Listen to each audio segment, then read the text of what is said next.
Hello friends, ഇന്ന് നമ്മൾ വന്നിരിക്കുന്നത് ഒരു ചിക്കൻ കറിയാണ്. നമ്മുടെ ചാനലിൽ ഇതുപോലെ നമ്മൾ ചിക്കൻ കറികളൊക്കെ ഒരുപാട് തയ്യാറാക്കിയിട്ടുണ്ട്. അപ്പോൾ നമ്മുടെ പ്ലേലിസ്റ്റിൽ പോയി നോക്കിയാൽ അത് കാണാം. അപ്പോൾ കാണാത്തവരൊക്കെ ഉണ്ടെങ്കിൽ കണ്ട് സപ്പോർട്ട് ചെയ്യുക. അപ്പോൾ നമുക്ക് ഈ ചിക്കൻ കറി എങ്ങനെ ചെയ്യണമെന്ന് നോക്കാം. അപ്പോൾ നമ്മുടെ ചാനൽ ആദ്യമായിട്ട് കാണുന്നവരാണെന്ന് വെച്ചെങ്കിൽ സബ്സ്ക്രൈബ് ചെയ്ത് സപ്പോർട്ട് ചെയ്യാൻ മറക്കരുത്. അപ്പോൾ നമുക്ക് ഇത് എങ്ങനെയാണ് ചെയ്യണമെന്ന് നോക്കാം.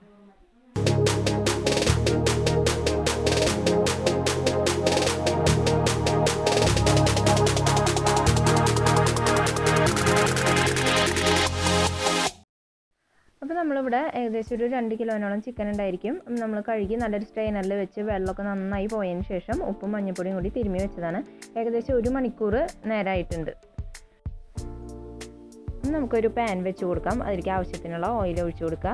എന്നിട്ട് നമുക്ക് ഇഞ്ചി വെളുത്തുള്ളി പേസ്റ്റ് ചേർത്ത് കൊടുക്കാം. അത് ഞാൻ ജസ്റ്റ് ഒന്ന് ചതച്ചെടുത്തിട്ടുള്ളൂ. ഒരു കുടം വെളുത്തുള്ളി, അതുപോലെ ഒരു അത്യാവശ്യം വലിയ ഒരു കഷ്ണം ഇഞ്ചിയും.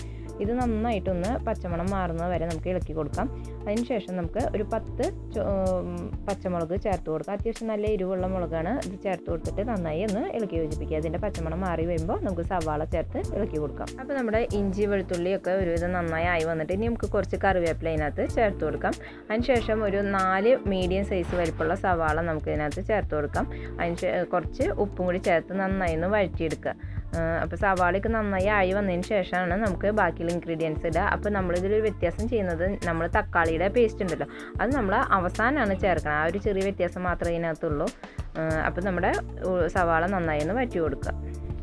അപ്പോൾ നമ്മുടെ സവാളയൊക്കെ നന്നായി വഴന്ന് വന്നിട്ടുണ്ട്. സവാള നന്നായി വഴന്നതിന് ശേഷം മാത്രം നമ്മൾ പൊടി ചേർത്ത് കൊടുക്കാം കേട്ടോ. എന്നാലാണ് ആ സവാളയുടെ മതിരിപ്പ് നമുക്ക് ഫീൽ ചെയ്യാതിരിക്കുള്ളൂ. ഇനി ഇതിലേക്കുള്ള പൊടി എന്ന് പറഞ്ഞാൽ ഞാൻ അത്യാവശ്യം എരിവുള്ള 3 ടീസ്പൂൺ മുളക് പൊടിയും അതുപോലെ തന്നെ 2 ടീസ്പൂൺ കാശ്മീരി മുളക് പൊടിയാണ് ചേർത്ത് കൊടുത്തിരിക്കുന്നത്. പിന്നെ ഒരു 5 ടീസ്പൂൺ മല്ലിപ്പൊടിയും 1 ടീസ്പൂൺ മഞ്ഞൾപ്പൊടിയും ഉണ്ട്. ഇതും കൂടി ചേർത്ത് നന്നായിട്ട് നമുക്ക് വഴറ്റി കൊടുക്കാം. അപ്പോൾ ഓയിൽ കുറച്ച് കുറവാന്ന് തോന്നുകയാണെങ്കിൽ കുറച്ച് നമുക്ക് ഒഴിച്ചു കൊടുക്കാം. ഒരുപാട് ഒഴിച്ചു കൊടുക്കരുത്. അവസാനം ആകുമ്പോൾ ഈ എണ്ണയൊക്കെ നന്നായിട്ട് തെളിഞ്ഞു വരും. അപ്പോൾ ഇതിൻ്റെ ആ ഒരു പച്ചമണം മാറുന്ന വരെ നമുക്ക് നന്നായിട്ടൊന്ന് ഇളക്കി കൊടുക്കാം.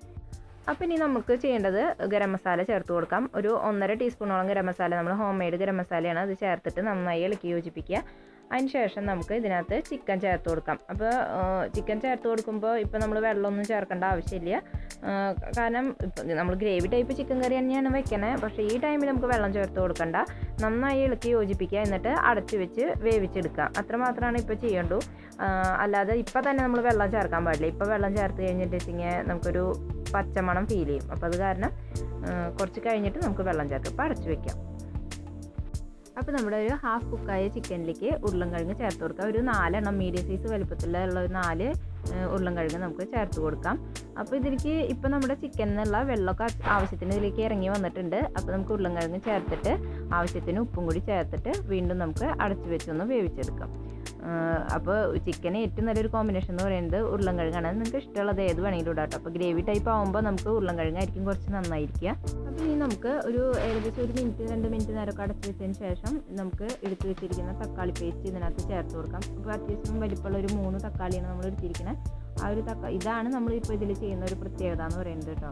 അങ്ങനെ തക്കാളി പേസ്റ്റ് നമുക്ക് ഇതിനകത്ത് ചേർത്ത് കൊടുത്തിട്ട് നന്നായി ഇളക്കി യോജിപ്പിക്കുക. അതിന് ശേഷം നമുക്ക് അടച്ചു വെച്ചിട്ട് വേവിച്ചെടുക്കുക. ഇത്രയാണ് പരിപാടിയുള്ളൂ. വേറെ പ്രത്യേകിച്ച് പരിപാടിയൊന്നുമില്ല. ഇനി നമുക്കിത് നന്നായി ഇളക്കി യോജിപ്പിക്കണം. അപ്പോൾ എനിക്ക് ആദ്യമൊക്കെ ഒരു ടെൻഷൻ ഉണ്ടായിരുന്നു, എങ്ങനെയാണ് തക്കാളി നമ്മളിതുപോലെ ചേർക്കുമ്പോൾ എങ്ങനെയായിരിക്കും ടേസ്റ്റ്. പക്ഷെ നമ്മളിത് നന്നായി തിളച്ച് വരുമ്പോൾ ഇതിനൊരു പ്രത്യേക ടേസ്റ്റാണ്. ഇനി നമുക്കിതൊന്ന് അടച്ചു വെച്ച് വേവിച്ചെടുക്കാം. അപ്പോൾ ഈ ടൈമിൽ നമുക്ക് ആ തക്കാളിയുടെ പേസ്റ്റിൽ കുറച്ച് നല്ല ചൂടുവെള്ളം ഒഴിച്ച് കൊടുത്തിട്ട് ഒന്ന് ഒഴിച്ചു കൊടുക്കാം. കുറച്ച് വെള്ളത്തിൻ്റെ, അതായത് തിളപ്പിച്ച വെള്ളം വേണം ഒഴിച്ചു കൊടുക്കാം കേട്ടോ. എന്നിട്ട് ഒഴിച്ചിട്ട് നമുക്ക് ഒന്ന് അടച്ചു വയ്ക്കാം. കുറച്ച് വെള്ളത്തിൻ്റെ കുറവുണ്ട്. ഇപ്പോൾ നമ്മുടെ ഇത് തക്കാളിയൊക്കെ ഇട്ട് നന്നായി തിളച്ച് ഇപ്പോൾ എണ്ണയൊക്കെ തെളിഞ്ഞ് വന്നിട്ടുണ്ട്. നമുക്ക് കുറച്ച് കറിവേപ്പില ചേർത്ത് കൊടുക്കാം. അപ്പോൾ ഈ ഒരു സ്റ്റേജിൽ വേണമെങ്കിൽ നിങ്ങൾക്ക് നിർത്താവുന്നതാണ്. ഇങ്ങനെയാണ് താല്പര്യം വെച്ചെങ്കിൽ നമുക്ക് ഇങ്ങനെ ചെയ്യാം. ഞാൻ പക്ഷേ എപ്പോഴും അത് ഗ്രേവി ടൈപ്പ് ആകുമ്പോൾ ഇതിനകത്ത് കുറച്ച് നാളികേരം പാല് ചേർക്കും. അപ്പോൾ ഒരു അരമുറി നാളികേരത്തെ, അത്യാവശ്യം നല്ല മീഡിയം വലിപ്പമുള്ള ഒരു അരമുറി നാളികേരത്തിൻ്റെ പാല് ഒരു ഗ്ലാസ് വെള്ളം ഒഴിച്ചിട്ട് അടിച്ചെടുത്തതാണ്. അതായത് തമ്പാലും നല്ല മൊത്തത്തിൽ അടിച്ചെടുത്തതാണ്. ഇത് നമുക്ക് ഇതിനകത്ത് ചേർത്ത് കൊടുക്കാം. എന്നിട്ട് ഇതും ചേർത്ത് ഇതിലെ എണ്ണ നന്നായി തെളിഞ്ഞ് വരണം. അതുവരെ നമുക്ക് നന്നായിട്ടൊന്ന് തിളപ്പിച്ചെടുക്കാം. അപ്പോൾ നമ്മുടെ നാളികേരം പാലൊക്കെ നന്നായി തെളിഞ്ഞ് വന്നിട്ടുണ്ട്. പിന്നെ കറിയുടെ തിക്നെസ്സൊക്കെ നിങ്ങൾ നിങ്ങളുടെ ഇഷ്ടത്തിനനുസരിച്ച് നോക്കുക. നമ്മളിപ്പോൾ ഈ ഒരു തിക്നെസ്സിലാണ് എടുക്കുന്നത്. അപ്പോൾ നല്ല ഗ്രേവി ടൈപ്പ് നമ്മൾ ചോറിനായാലും ചപ്പാത്തിക്കായാലും അപ്പത്തിനായാലും ഒക്കെ കഴിക്കാൻ പറ്റും നല്ല അടിപൊളി ചിക്കൻ കറി തയ്യാറായിട്ടുണ്ട്. അപ്പോൾ നിങ്ങൾ തീർച്ചയായിട്ടും ട്രൈ ചെയ്ത് നോക്കണം. എന്നിട്ട് നിങ്ങളുടെ ഫീഡ്ബാക്ക് എന്നെ അറിയിക്കുക.